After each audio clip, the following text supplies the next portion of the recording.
Good afternoon, Vande Mataram, Jai Hind. Today we are going to learn the Parliament Part 2. We have covered the Part 1 and the majority of the Parliament.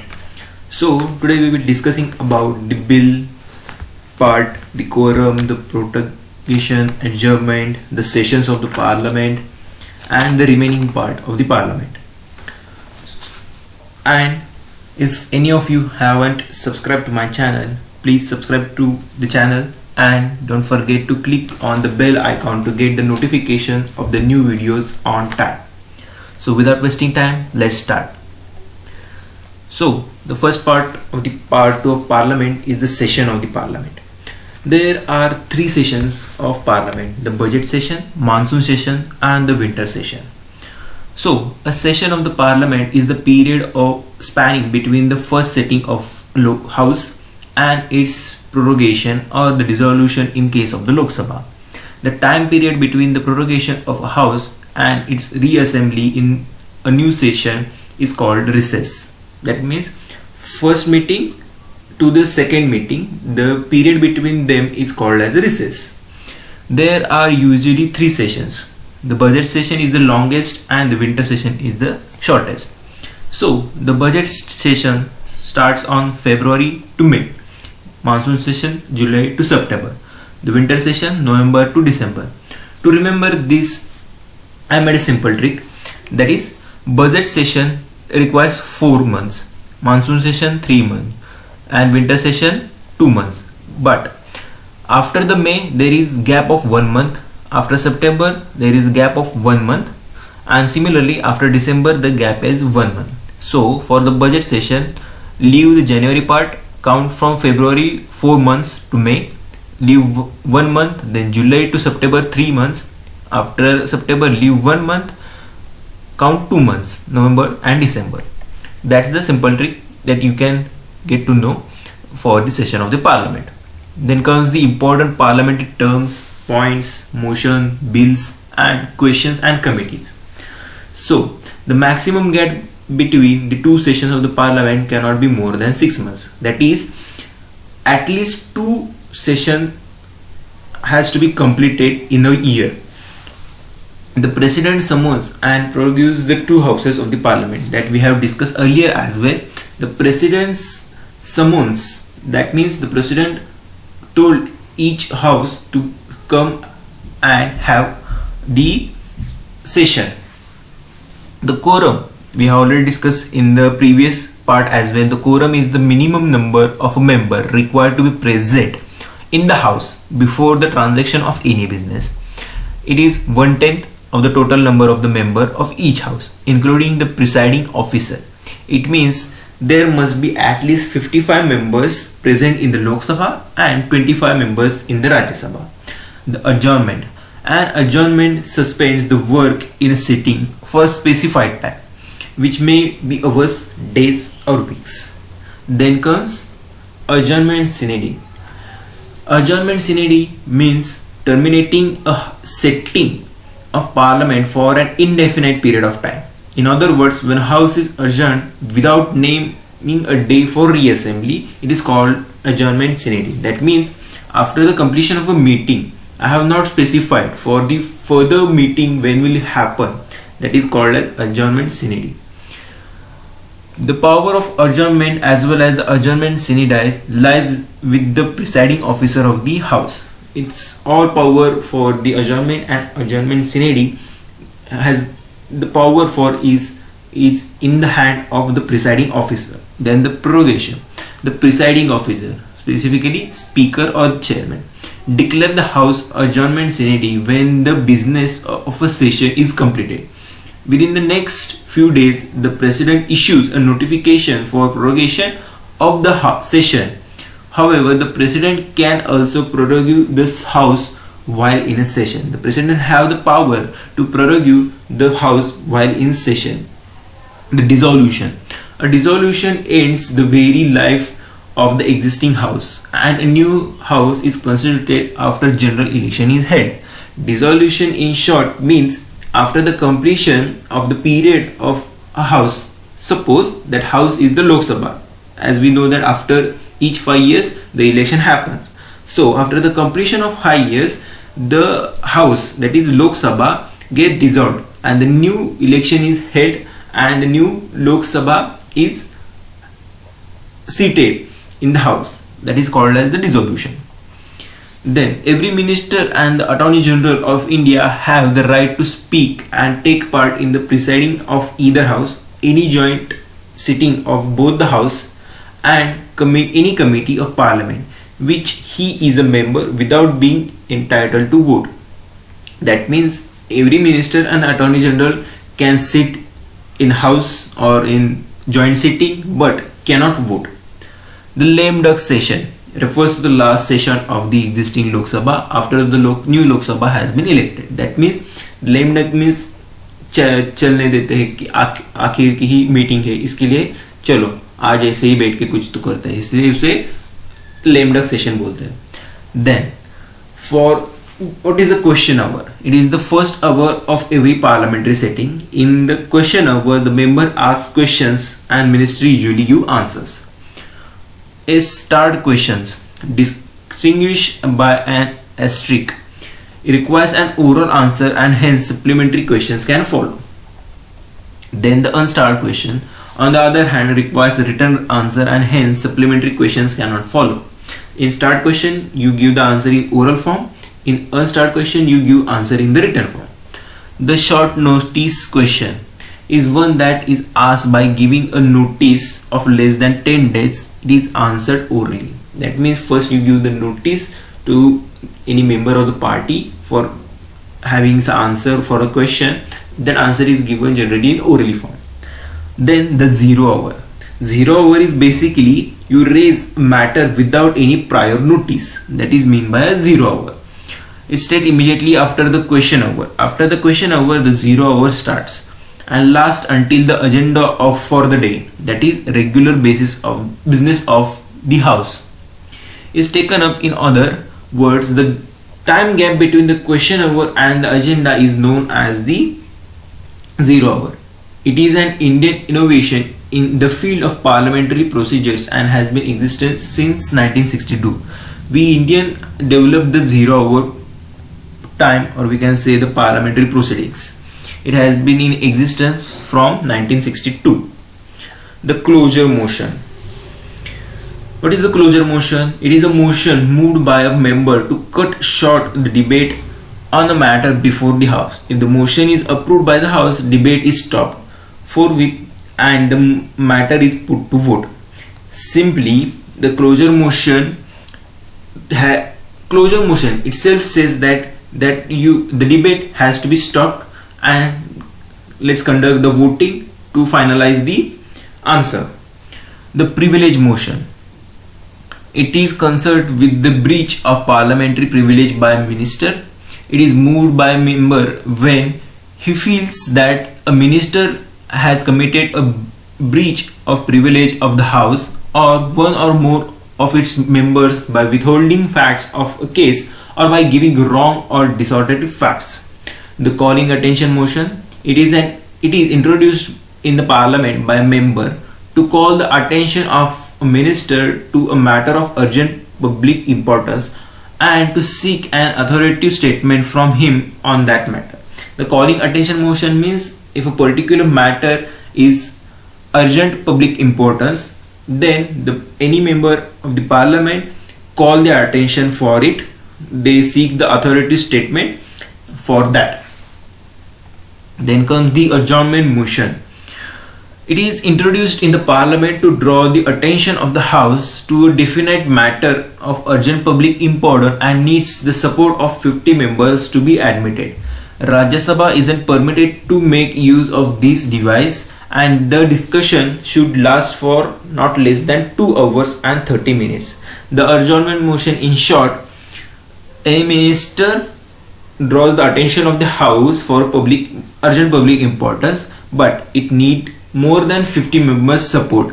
Also, it cannot be used in the Rajya Sabha and this motion has to be completed within 2.5 hours. Then no confidence motion. It is given in the Article 75. The ministers are collectively responsible for Lok Sabha. The confidence of majority of the members of the Lok Sabha is taken.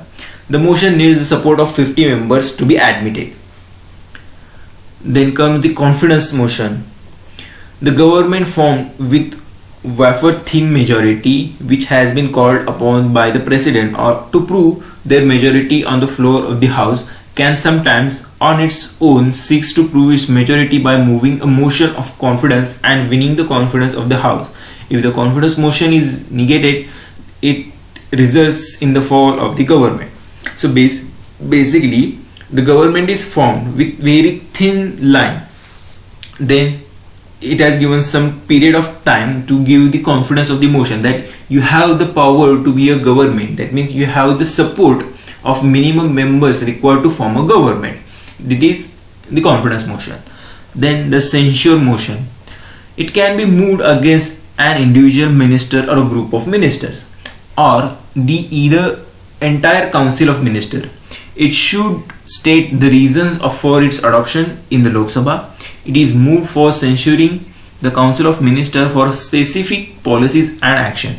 If it is passed in the Lok Sabha, the Council of Ministers needs to resign from the office. Censure motion means if you want to remove any minister or group of minister or entire Council of Ministers, this motion is passed. So if the Lok Sabha has passed this censure motion, then that minister, group of ministers or the entire Council of Ministers has to resign from the office. Then the motion of thanks is basically you are thanking. The first session after each general election, the first session of every fiscal year is addressed by the president. This address of the president, which corresponds to the speech from the throne in Britain, is discussed in both the house of the parliament on a motion called the motion of thanks. At the end of the discussion, the motion is put to vote. This motion must be passed in the house, otherwise it amounts to the defeat of the government. Then comes the public bill and the private bill.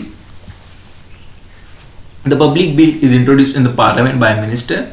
Private bill is introduced by any member of the parliament other than a minister. What is the minister? That government is formed and that government's individual, or we can say the minister, is in the parliament. Then that minister is introducing any type of bill, then it is called the public bill. Then other than the minister, any member of the parliament, suppose the opposition party, that member is introducing any bill, then it is known as the private bill. The private bill, it reflects of the policies of the government ruling party. The private bill reflects the stand of opposition party on the public matter. What the public wants, that given by the opposition party. Then the public bill has greater chance to be approved by the parliament as the government is formed. That means the Lok Sabha has the majority of the governing party. That means the government. So it generally passed. The private bill has a lesser chance to be approved by the parliament, as we know that if in a room of 100, the government is formed by a 70 person in that 100 group, of course the public bill will pass. But the remaining 30 members are introducing a private bill and the governing party said we don't want it, then of course that private bill be not assigned. The public bill rejection by the house amounts to the expression of want to parliament confidence in the government and may lead to its resignation.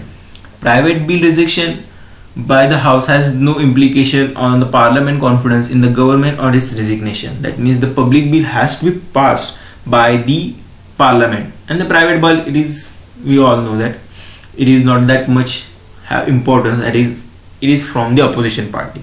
The public bill introduction in the house requires 7 days notice. That means you have to give a prior 7 days notice to the house, and the private bill requires 1 month's prior notice. The public bill is drafted by a concert department in consultation with the law department. It is consulted with the law department before the introduction or giving some notice. its drafting is the responsible of the member concerned. It has to be concerned with the members. The bill introduced in the parliament can also be classified into 4 categories. There are 4 categories of any type of bill that is introduced in any parliament, or we can say any house, that is Lok Sabha or Rajya Sabha. The first one is the ordinary bill, second is money bill, third is financial bill, and the last one is the constitution amendment bill. So ordinary bill are concerned with any matter other than the financial bill. Money bill concerned with the financial matters like taxation, public expenditure, etc. The financial bills which are also concerned with the financial matters but are different from the money bills. Constitution amendment bill, we all know that if you are concerned with the amendment of the provisions of the constitution. So the first part, ordinary bills. Ordinary bills, every ordinary bill has to pass through the following 5 stages in the parliament. There are a few steps that you want if that bill has to be passed. So what are those steps? These are the steps. First, the introduction of the bill. Any ordinary bill will be introduced in any house, that is Rajya Sabha or Lok Sabha. That first type is known as the introduction of the bill. Then the publication in the Gazette. Then comes the first reading. In the first reading, they introduced in the either house by a minister or any other member. It is leave to the introduce the bill. That first reading, the reading of the bill is done. What is the bill that the government wants to become an act? Then comes the selecting of the committee. That means the committee is selected for the bill. Then comes the second reading. Second reading is the important stage and details scrutiny and assume final shape. In this reading, the stage of general discussion happened, the committee stage and the consideration stage is done. Then come third reading. Third reading is basically the debate for the acceptance or the rejection of the bill. Third reading is basically important. In this, the actual thing happen, the debate, and it will depend on either acceptance of the bill or rejection of the bill. Then bill comes to the other house. That means first it is introduced in the Lok Sabha. After the third reading, if the Lok Sabha accepted the bill, then it goes to the Rajya Sabha. And likewise, if the Rajya Sabha, the bill is introduced in the Rajya Sabha, then it goes to the Lok Sabha for the further. If the other house also pass the bill, then it goes to the president's assent. That means president needs to sign that bill if it is agree. We all discuss about the powers of the president on the bill. He can have a pocket veto or absolute veto or suspensive veto or just give the assent for the bill. After the president assent, or we can say the president's signature, the bill became law or act. Then the money bill. We'll discuss that one by one. It is given in the article 110. It's money bill if it deals with. So priorly, money. What is the money bill? So the imposition, abolition or remission, alteration or regulation of any type of taxes is happening, then it is known as the money bill. If we are the regulation of the borrowing of money by union government, if the union government is borrowing of regulation of the borrowing of money, it is known as money bill.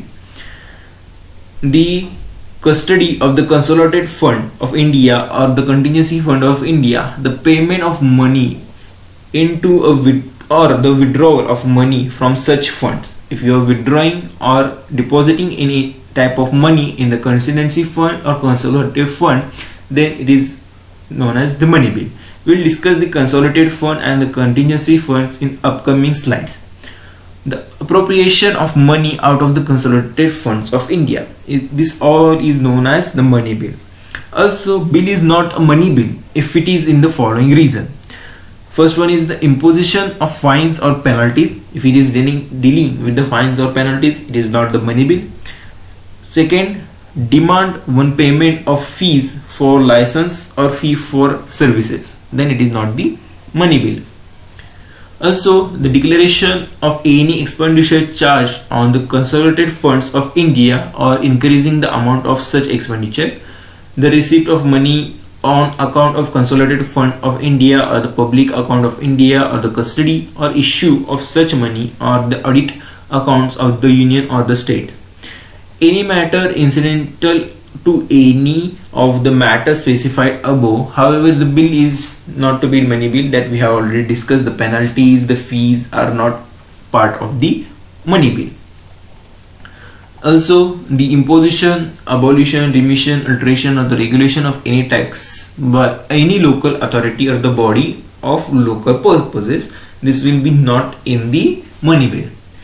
If any question arises whether a bill is a money bill or not, the decision of the Speaker of Lok Sabha is final. And remember, money bill is always introduced in the Lok Sabha and not in the Rajya Sabha. His decision in this regard cannot be questioned in any court of law or in the either house of the parliament or even the president. His decision is final whether the money bill is a bill is money bill or not.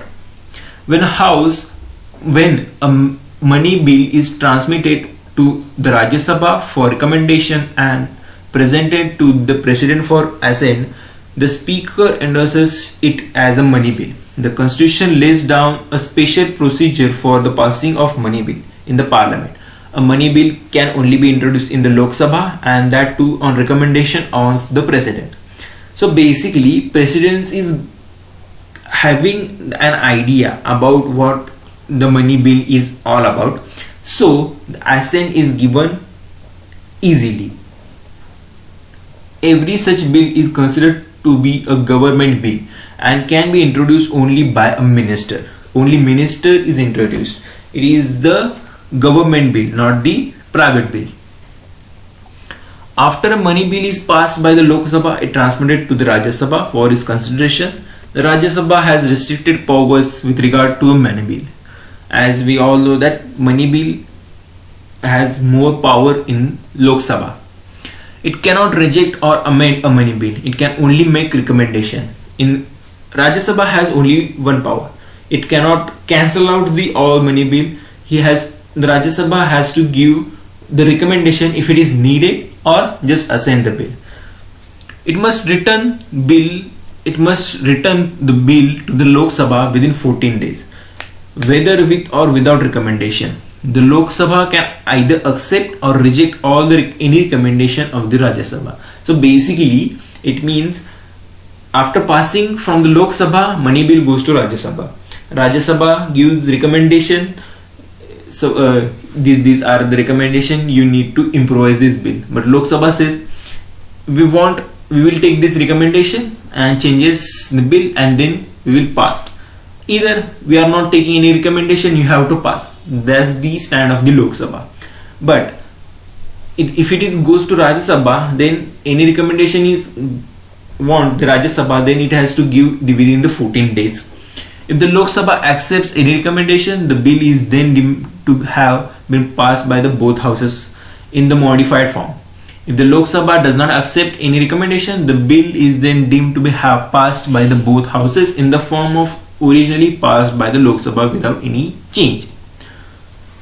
As we have discussed about it, if the Rajya Sabha does not return the bill to the Lok Sabha within 14 days, then what will happen? The bill is deemed to have been passed by the both houses in the form of originally passed by the Lok Sabha. Thus, so basically, all it means that if the Rajya Sabha gives recommendation, Lok Sabha says we will take the recommendation or we are not taking the recommendation. Then it will go to the assent of the president. If Lok Sabha accept the recommendation, then again they need to have the voting, what are the recommendation, and they need to improvise in that bill. Or they can just say we are not taking your recommendation, it will go for the president. If Rajya Sabha doesn't give any recommendation or any type of word on the money bill within 14 days, then it is seen as it has been passed by the both houses and it will go to the president. Finally, when a money bill is presented to the president, he may either give his assent to the bill or withhold his assent to the bill, but cannot return the bill for reconsideration of the bill houses. Normally, the president gives his assent to the money bill as it is introduced in the parliament with his prior recommendation, or we can say this prior permission. The Speaker of Lok Sabha has taken the permission and with the help of the minister in front of the president. So the president generally gives his assent to the money bill. Then the financial bills. The financial bills are those bills that deals with fiscal matter, that is revenue or expenditure. However, the constitution uses the term financial bill in a technical sense. Financial bills are of three kinds: the money bill, Article 110, the financial bill, Article 117(1), financial bill 2, Article 117 Part 3.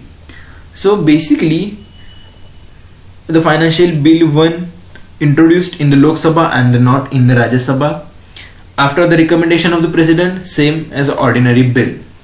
The financial bill Part 2 contains the provisions involving expenditure from the consolidated fund. That means if we are taking any type of funds from the consolidated funds for the expenditure, it is considered as the financial bill Part 2. It is treated as the ordinary bill. The special feature of this is that either house of the parliament can't pass it unless the president has recommend it. So basically, financial bills Part 2 has the president recommend this bill and then it goes to the parliament. We will discuss them one by one. The financial bill Part 1. Financial bill Part 1 is bill that contains not only any or all matters mentioned in the Article 110 but also other matters of general legislation. In two aspects, financial bill 1 is similar to the money bill.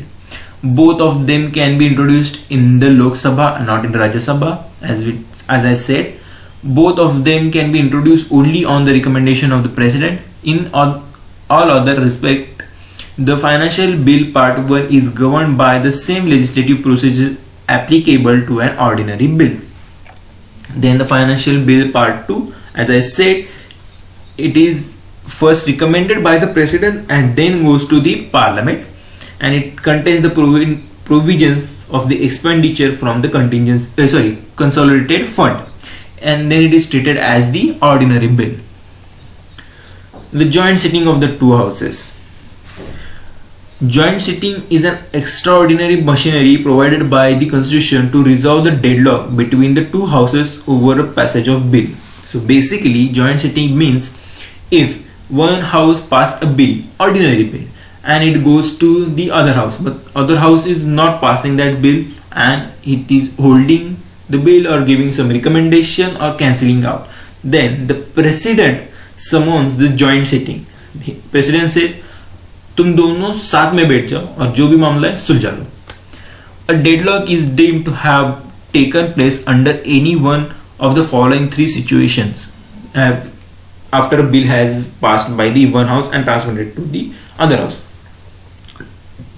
If the bill is rejected by the other house, if house have finally disagreed as to the amendment to be made in the bill, or if more than 6 months have been elapsed from the date of the receipt of the bill by the other house without the bill being passed by it. So basically, the other house rejected the bill, it disagreed the amendment, or more than 6 months have been gone and still the other house not given any type of any passing of the bill or recommendation, then it is considered as a deadlock, and after the deadlock the joint sitting happen.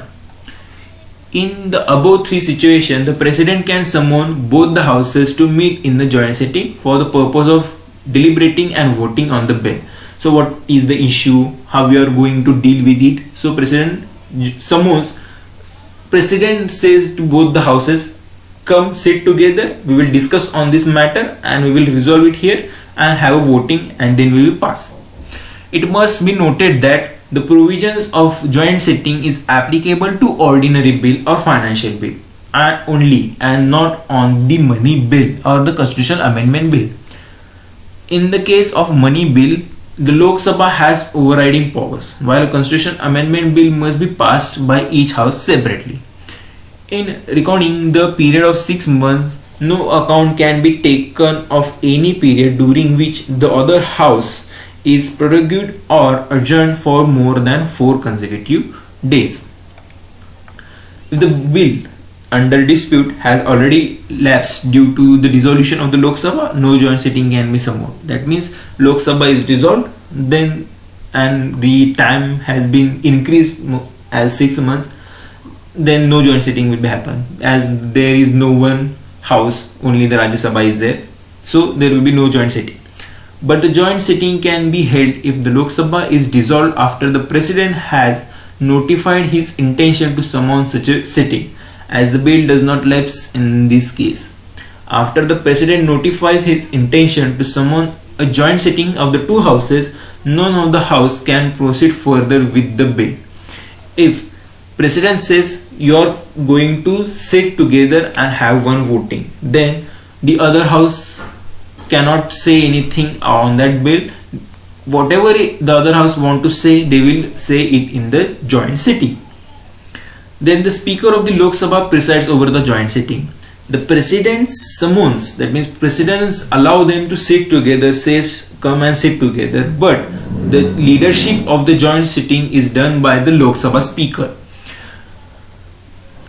in joint sitting of the two houses and the Deputy Speaker in his absence. If the Deputy Speaker is also absent from a joint sitting, the Deputy Chairman of the Rajya Sabha is presides and not the Chairman. As we all know that the Chairman of the Rajya Sabha is the Vice President. If he is also absent, such other person as may be determined by the member present at the joint sitting presides over the meeting. So basically, first of all, the Speaker of the Lok Sabha, he is absent, the Deputy Speaker, he is absent, the Deputy Chairman, he is absent, then the members who are present in the joint sitting, they will allocate one person to chair the joint sitting. It is clear that the Chairman of the Rajya Sabha does not preside over the joint sitting, as he is not a member of either of the parliament. As we all know that Vice President is the Chairman and he is not the member of any of the house. Since 1950, the provisions regarding the joint sitting of the two houses has been invoked only 3 times. The bills that have been passed at the joint sittings are the Dowry Prohibition Bill 1960, the Banking Service Commission Repeal Bill 1977, the Prevention of Terrorism Bill 2002. These 3 bills, for these 3 bills, the joint sitting has happened. Then what are the budget in the parliament? Every 5 years, or we can say the budget is introduced in the parliament. What is it? The constitution refers to the budget as the annual financial statement. In other words, the term budget has never been used in the constitution. It is morely popular known as annual financial statement that has been dealt with in the article 112 of the constitution.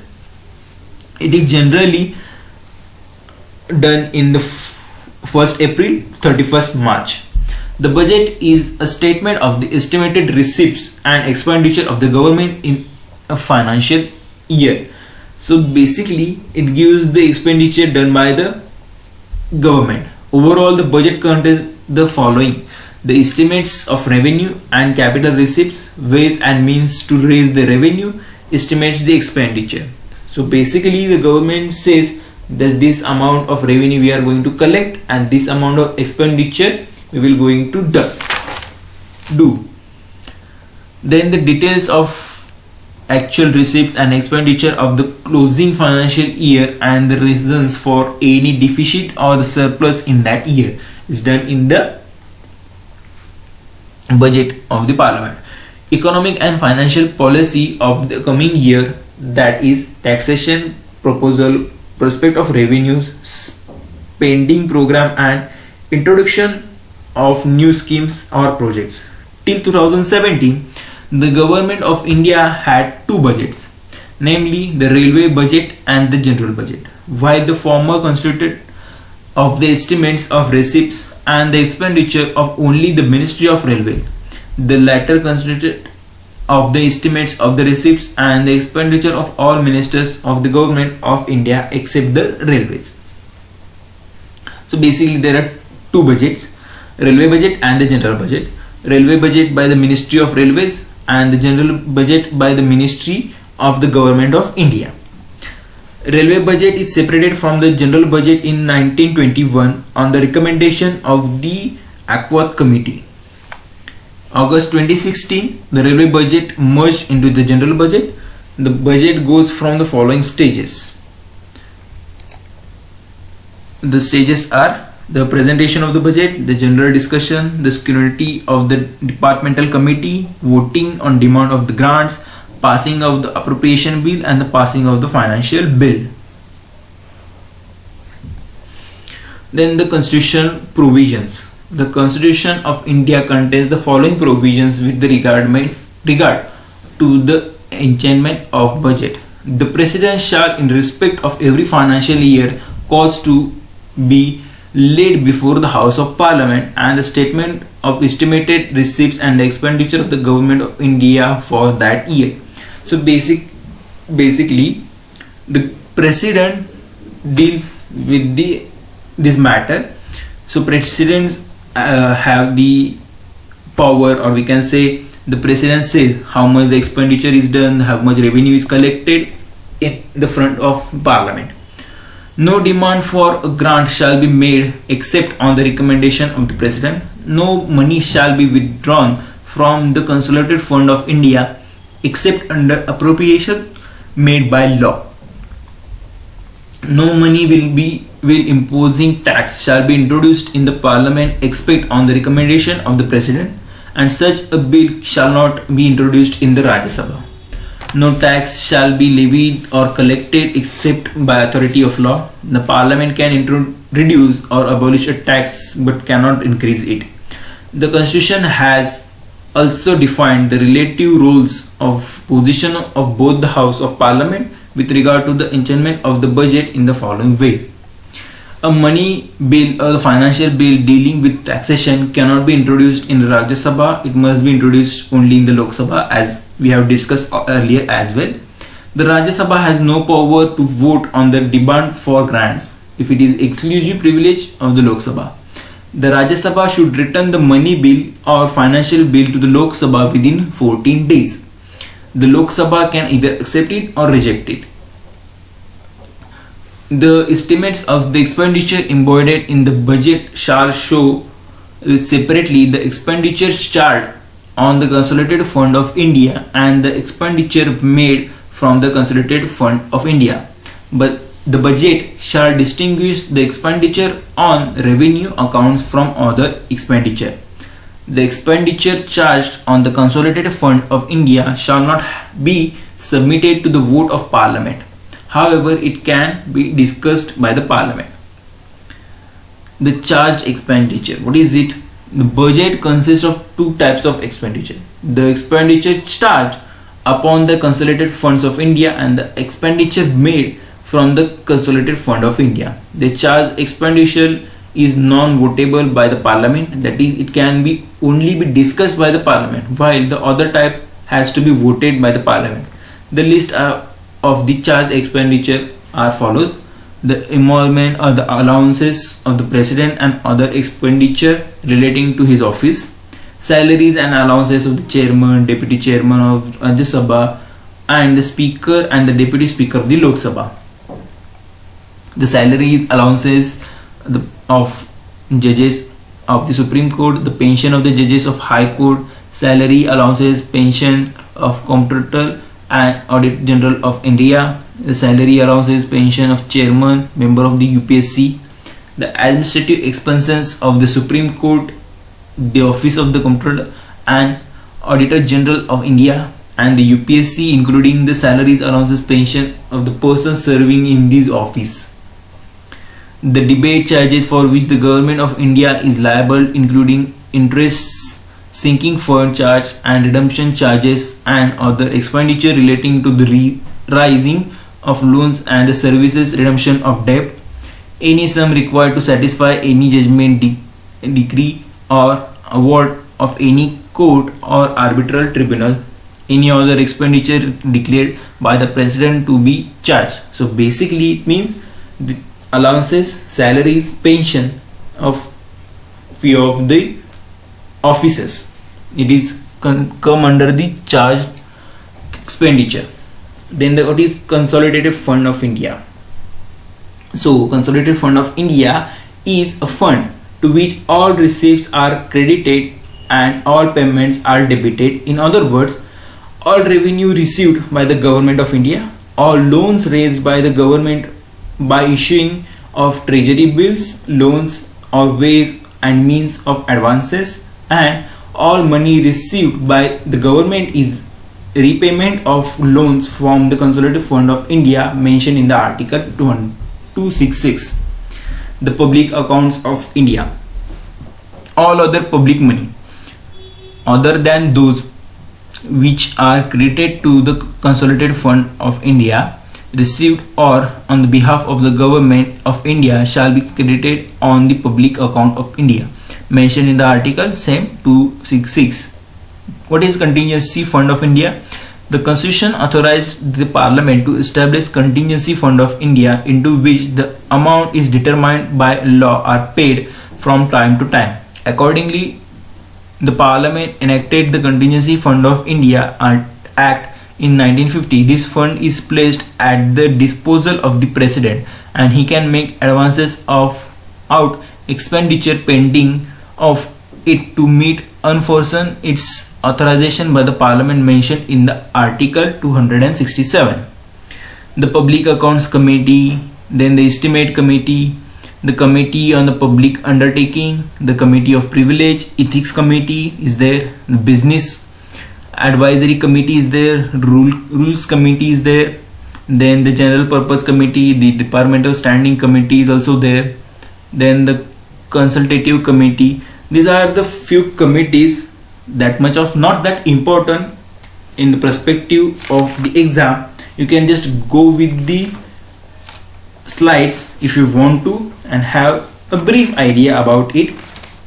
So that was all about the Parliament. We have discussed about the formation of the Parliament, the President, Rajya Sabha and the Lok Sabha, commonly known as the Parliament, in the Article 79 to 122 Part 5 of the Indian Constitution, the maximum strength of the Rajya Sabha, the maximum strength of the Lok Sabha, the membership of the Parliament, that is the quorum, the disqualification, the double membership, who authorize the oath and affirmation, the presiding officer of the Parliament, that is Lok Sabha and the Rajya Sabha, the disqualification of Lok Sabha Speaker and the Chairman of the Rajya Sabha, in absence of the Speaker who will preside over it, in absence of Chairman who will preside over it. Then we discuss the session of the Parliament as well, then the prorogation, adjournment, quorum, then the question over, zero over, the motion, closure motion, privilege motion, calling attention motion, adjournment motion, no confidence motion, confidence motion, also the ordinary bill, the money bill, the financial bill, part 1, part 2, how the joint sitting of the two houses are done, who presides over it, who summon it, then the budgets of the Parliament and the few committees that present in the Parliament. This was all about the Parliament part 1 and part 2. Hope you listen it very carefully and understand it very well. If you have any type of doubt, you can ask me in the comment section. I will definitely give answer in very short period of time and make it clear to you. So that's it about the Parliament. We will meet tomorrow with a new topic. Hope you have liked the video. Subscribe to the channel and share it with your friends, and also click on the bell icon to get the notification on time, and don't forget to share it and subscribe it. Thank you and have a good day.